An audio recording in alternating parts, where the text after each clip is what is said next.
What's up, everybody? If you're like me, you're still talking about the latest versus battle between Jeezy and Gucci Mane. Now, this was probably one of the best that, in my opinion, that I've seen since the whole pandemic started. Now, today I got a chance to talk to DJ Nailz over at Power 95.3 here in Orlando about this latest versus battle and what we're seeing with these versus back and forth battles between various artists. Now, not only are they entertaining to us, the fans, at a time when we kind of need something to keep our minds off of everything that's happening out in the world, but also these versus battles are putting money into the pockets of artists who right now can't go out and perform because of COVID-19. From the technology standpoint, from when we had the first versus battle, that they just happened to have on live. It was Swiss Beats and Timberland that just went on their Instagram live, went together and started playing the beats back and forth. And then they started noticing a trend every time they did it, that their streams would go through the roof and they would get a lot of residual from it.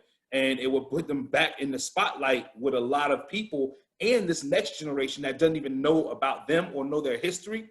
And they're doing that with a lot of other artists as well. Like you saw the whole Patti LaBelle one with Gladys Knight. And, some my little brother who's 19 years old, when he heard the Patti LaBelle and Gladys Knight one, he was like, oh, some of these songs that they're playing, some of the artists that I listen to right now, they have some of these songs that sound like this. I'm like, yeah, they're sampling from those ladies, like those are legends right there. And then you get like a Gucci Mane and a Jeezy, which I first off, I was shocked that that even happened. It wasn't like these were just two rivals. There's been a lot of like drama between these two guys in the past. Yeah, I mean, you some people don't know the history. I mean, all they know is that Jeezy and Gucci Mane don't like each other, but this wasn't even like rap beef. This was real life beef between Jeezy and Gucci Mane and their camps. It got so serious to the point where rumor has it that Jeezy allegedly was involved with some hire to have some stuff happen to Gucci Mane, and the guy who went out to do the hit on Gucci Mane, unfortunately, he was killed by Gucci Mane, and Gucci went to court for it and everything, and beat those charges, and he even made a song about it, and he performed the song on the verses, and then afterwards, it's like he threw salt in the cut. Like it was like, damn, like what is this really happening? I was literally like blown away. And I know this is gonna sound a little crazy, but I'm like, when I'm watching it, you notice Jeezy sitting down, he's standing up the whole time. Gucci Mane did not sit down one time during that verses. I know what a dude who has a gun on him look like. And that's what I felt like was happening on that verses.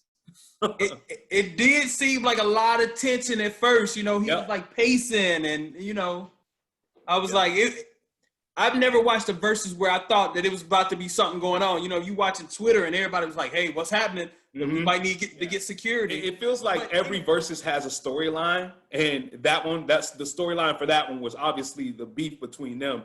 That was real life beef, and you can rewind back to the Brandy and Monica one, where we heard about the drama that happened with them over the past 20-something years, where they hadn't even talked to each other, and every time they were brought up, each other was brought up in an interview, they were literally like throwing shade at each other and kind of ignoring the fact that the other one exists. And we finally saw, I don't think that they made up or anything. Maybe they put on for the camera and then just went their separate ways, because we waiting for another Boy Is Mine or something like that from them, and they don't even feature each other on their music together. Maybe we'll get something like that from Jeezy and Gucci Mane after them doing this olive branch and being grown man about it. Maybe not. I mean, either way, I think it was great for the culture to see those two who had so much beef for so long and literally hated each other, literally almost killing each other, to extend that olive branch and have that truce moment. And I think our new generation needs to see that, because even for the culture where Jeezy had said, this right here is for the culture. This is for Pop Smoke. This is for King Von. This is for Nipsey Hussle. Like, these are artists who have been murdered by other people within our culture, and to see the OGs put their differences to the side and say, listen, we gotta take care of each other. We gotta look out for each other, because it is, not to go on a tangent, but it's some trying times right now for people who look like me and you. And it's no secret that it's a lot of violence in our community, but it's a lot of violence against us as well. And for us to tell people how to treat us and show people how to treat us, we have to treat ourselves that way first. Who do you think won? Do you think it was close? Do you think it was, kind of like a boxing match? Do you think it went to the judges? What do you think? I will tell you this. I was not surprised about the way it went, because I predicted it, that Jeezy was literally going to mop the floor with Gucci Mane. Now, don't get it twisted. I'm a fan of both, huge fan of both.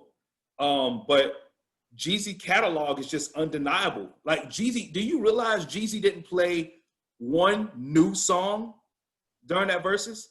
Yeah, because I remember he was Gucci Mane like took a slight at him, like, oh, you ain't playing nothing new, you just playing classics, old school. Right.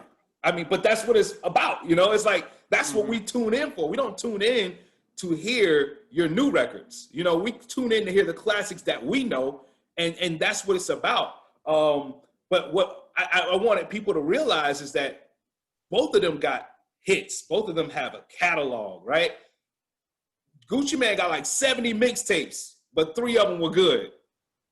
Jeezy got albums for days, and he got features that are classics as well. Mm-hmm. So I wasn't surprised to see it go the way that it went. I knew Jeezy was going to show out, but I didn't know it was going to be. In my opinion, it wasn't even close.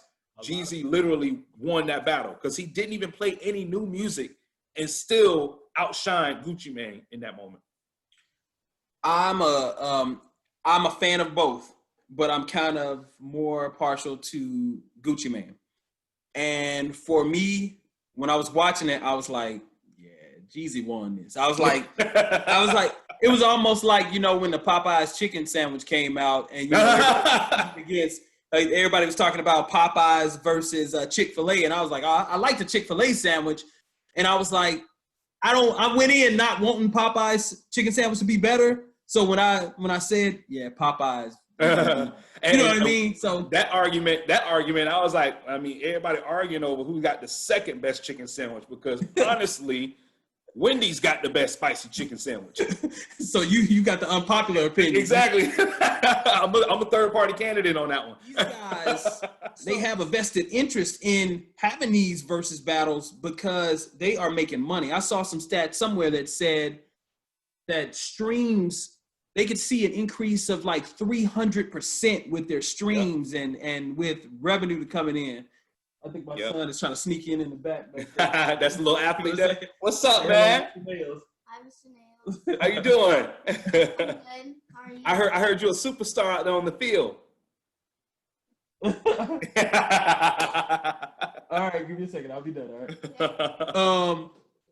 But yeah, these guys are making money off of these streams because, like you said earlier, you got people that maybe like Jeezy. I don't know who Jeezy is, and all of a sudden they hear a couple songs and they say, "Man, I'm gonna go download that." This next generation, I wouldn't even So I'm a millennial, and then you have Gen Z behind us, but Generation Alpha has no idea about Jeezy and Gucci Mane, and they are all on their iPads and they're on this little thing right here, constantly streaming music or watching stuff on YouTube, and they will hear a song that Jeezy performed or Gucci Mane performed on Verzuz, or any one of those artists who have been featured on Verzuz. They hear those songs and then they'll go and stream the song, and it will, like you said, the amount of streams, it just shoots through the roof, and it literally makes people relevant again, because it's a big moment for the culture when Verzuz announces, hey, we're gonna do these artists. Us who grew up on these artists, like, I can't lie, when I was watching that Verzuz, I felt like I was an undergrad again in my favorite nightclub on the nights that I don't even remember. But when you see those moments, those artists who were featured on Verzuz, we get excited about it because it's artists that we grew up on. But this next generation, they're like, they want to feel included. So they're going to watch the Verzuz because they want to feel included with what everybody's talking about.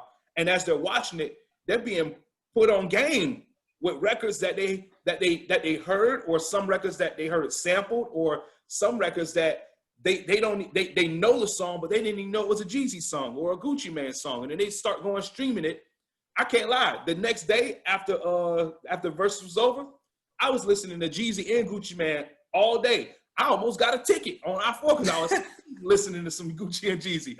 And it's really cool because it literally, for an artist like a Monica or a Brandy who hasn't really released any new music in the past few years, or a Patti LaBelle or a Gladys Knight or a DMX, someone who's been struggling financially because he's got like 20-something kids, and you know his legal troubles have been going back and forth with his legal troubles and stuff.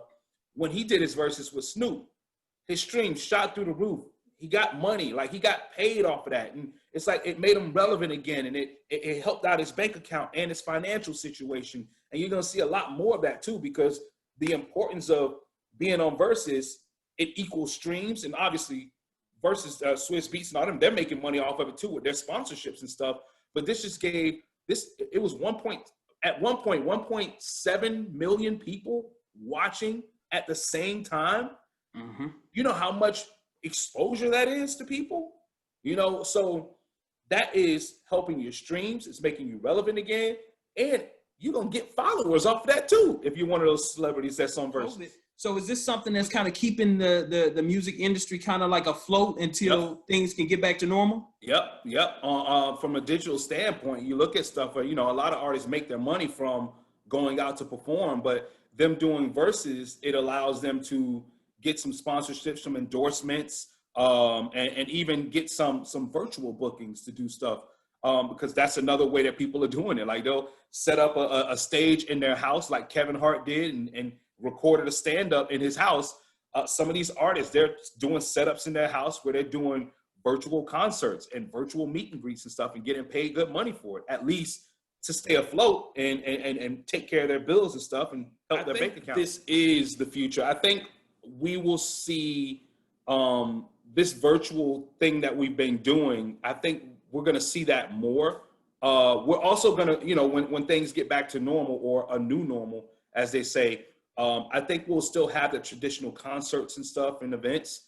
But I think this digital world that we're living in a COVID life that we're having right now, that shows us another way that people can consume live entertainment. You know, so we'll get a live concert. Let's say 2 Chainz is at Amway Center tonight. Well, I'd say Gucci Mane or Jeezy at Amway Center tonight in the concert. Some of us are buying tickets to go to the concert, but maybe Live Nation has a way that you can, or Ticketmaster can sell a ticket for a live concert if you want to go and see it in person, or they'll sell you a link where in a specific code where you can watch that same exact concert of Jeezy and Gucci Mane at Amway Center in your city. You can watch it on your laptop or on your phone. I think this is the future, but I think, you know, obviously we're going to want to be there because we want to be able to say, hey, I was there. But this digital world will open another door for, it's another venue for people to get money off of it, you know? Well, hey, I appreciate you talking to me. This has been super fun, man, and maybe we can find some more topics to talk about. But yeah, I definitely think this has been a good thing. This shows that, what do they say? Like, necessity is the mother of invention. So, you know, a problem has come and then you got a solution, and it's been entertaining. It's been keeping people going during this pandemic. Yeah, we didn't know that we needed this, and thank God that Swizz Beatz and Timberland came up with the idea. And I'm